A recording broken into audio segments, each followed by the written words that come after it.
AMLO le da la espalda a millones de venezolanos, embajadora de Guaidó en Suiza. Antes de ver este vídeo, suscríbete y comparte este vídeo, entre todos hacemos esta comunidad de información.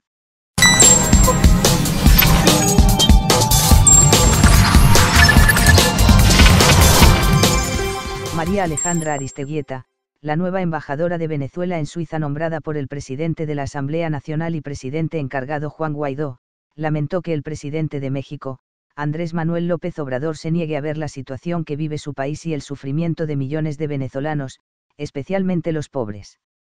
Parece que, AMLO, le está dando la espalda al sufrimiento de millones de venezolanos, dijo Aristeguieta en entrevista con Proceso. Decepciona sobre todo que, el presidente de México, ni siquiera se tomó el tiempo de evaluar, de sentarse en la mesa con los otros países de la región para ver qué es lo que está pasando realmente y enterarse a profundidad de la situación, consideró Aristeguieta, quien antes de ocupar su cargo durante varios años fue activista de derechos humanos desde el exilio. A su modo de ver, lo que debe hacer todo gobierno nuevo, lo que hace todo funcionario que inicia su cargo es enterarse de lo que está pasando. Aquí lo más importante es que se vea la situación tal y como es, urgió. Para Aristeguieta, la decisión del gobierno de López Obrador es lamentable, sobre todo cuando se trata de un gobierno orientado hacia los pobres, hacia los más vulnerables, porque precisamente los pobres son los que están siendo más afectados por las políticas desatinadas de Maduro. Afirmó que desde que inició el periodo de usurpación ha aumentado la represión y la persecución de los que son percibidos como opositores o contra quienes piensan de manera distinta.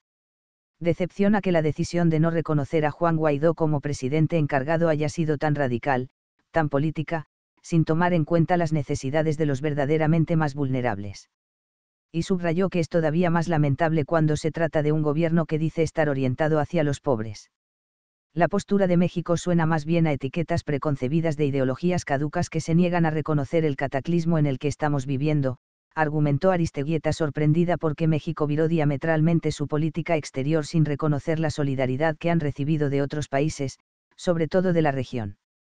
Ideologizar es un gran daño que se ha hecho la izquierda a sí misma, tanto la mexicana como la de varios países, se han hecho daño con esta solidaridad automática sin evaluar exactamente cuál es la situación, agregó. Recordó la vocación mexicana en negociaciones como las del Grupo Contadora junto con Venezuela a favor de la democracia y el respeto a los valores democráticos en las que se logró estabilizar la región de América Central. Entonces contrasta que se rompa con una tradición histórica de la política exterior mexicana de fomentar democracia por una simpleza ideológica, lanzó. A su modo de ver, la izquierda mundial ha sido una gran defensora de los derechos humanos y de las libertades de las minorías, particularmente de los más desprotegidos, pero esas son las cosas que están siendo atacadas, entonces o queda muy grande llamarse de izquierda o se trata de una izquierda que no conocemos todavía. Habló sobre los intentos de diálogo con Nicolás Maduro cuando era presidente del país que fueron infructuosos. En todos los intentos se pidió liberar a presos políticos, convocar a elecciones libres y transparentes con verificación internacional, con un órgano electoral neutral, pero lo único que pasó con los intentos del Papa Francisco y del expresidente del Gobierno de España José Luis Rodríguez Zapatero es que Maduro ganó tiempo. A raíz de estos dos procesos internacionales, además de muchos intentos nacionales que ha habido para negociar entre el gobierno y la oposición en Venezuela, la palabra diálogo perdió credibilidad. Y criticó que recientemente, durante la reunión del Grupo de Contacto en Quito, los entes gubernamentales que están en manos de Maduro decidieron inhabilitar de manera ilegítima al presidente encargado Guaidó. Entonces, ¿qué credibilidad puede tener ningún proceso de diálogo, mediación o llámelo como se llame, si una de las partes sigue aumentando la represión, violaciones de derechos humanos y del Estado de Derecho sobre la contraparte? Cuestionó. Por otra parte, con respecto a su mandato como embajadora de Venezuela en Suiza designada por Guaidó, afirmó: mi responsabilidad es muy clara, consolidar el reconocimiento al presidente Guaidó y hacer más visible la gravedad de la situación humanitaria que está empeorando y que es alarmante.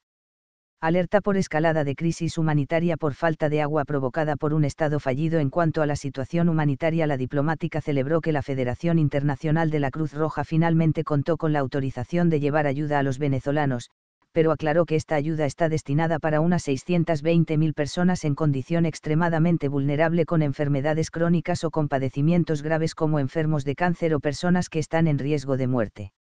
Los medicamentos van a ser distribuidos a través de los hospitales de la Cruz Roja Nacional. Detalló que la FICR también llevará plantas de luz a unos 20 hospitales que evidentemente no cubren las necesidades de salud de 30 millones de personas. Reconoció como un avance que 620.000 personas finalmente cuenten con medicamentos tan largamente esperados. Sin embargo, esta cantidad de personas son una gota en un océano de 30 millones de personas que viven en el país. Reveló que en conferencia virtual con el presidente de la Comisión de Crisis Humanitaria del Parlamento, Miguel Pizarro, sonó la alarma, ya que debido a los continuos apagones en todo el país, esto también ha provocado una crisis de escasez de agua a lo largo del territorio. Lo más visible es la crisis de electricidad, pero también el país enfrenta una crisis de escasez de agua, remarcó. Debido a ello, teme que resurjan las típicas enfermedades asociadas a las aguas contaminadas o enfermedades como polio, tuberculosis, difteria, que ya habían sido erradicadas. Estamos hablando de enfermedades contagiosas, todas explotando al mismo tiempo, describió Aristeguieta visiblemente preocupada. Cuando menos no se ha registrado ningún caso de cólera, esbozó. La gente se está sirviendo del agua del Guairé para cubrir sus necesidades más básicas, para limpiar sus casas, incluso para consumirla, pero ese río principalmente es receptor de aguas negras, explicó. El tema de la falta de energía eléctrica es gravísimo, porque si a esto le añadimos la carencia de agua, estamos hablando de un escenario de una catástrofe sanitaria provocada por el ser humano, por un Estado fallido, deploró. Todo un país no tiene agua, exclamó la embajadora, señalando que además de la situación que se agrava en los hospitales, escuelas, lugares públicos, millones de venezolanos ahora sufren por la falta del líquido vital. Aristeguieta señaló que el equipo de avanzada que envió a Venezuela la alta comisionada de la ONU para Derechos Humanos, Michelle Bachelet, para evaluar la viabilidad de una visita, quienes son expertos que han estado monitoreando desde países vecinos lo que está ocurriendo en el país y documentando graves violaciones de derechos humanos, al estar in situ se han percatado de que la situación es todavía peor de los que temían. Si el equipo técnico le recomienda a Bachelet que vaya al país, ella debería de ir con una agenda que garantice su acceso a las víctimas y con total independencia, comentó Aristeguieta. El equipo técnico de Bachelet que estuvo en Venezuela se dio cuenta de que su conocimiento de la situación era intelectual y lo que habían documentado era un pequeño porcentaje de lo que en realidad es, y ojalá que la alta comisionada logre darle visibilidad a la crisis, sobre todo con lo que está ocurriendo ahora. La crisis humanitaria que se vive en el país podría escalar a niveles inimaginables, advirtió la embajadora. Comparte este vídeo, regálanos un like y coméntalo. Tus opiniones sobre esta noticia son bienvenidas e importantes para todos. Accede a los links que aparecen en la descripción de este vídeo, en ellos podrás encontrar algunas interesantes ofertas y conocer de nuestros auspiciadores.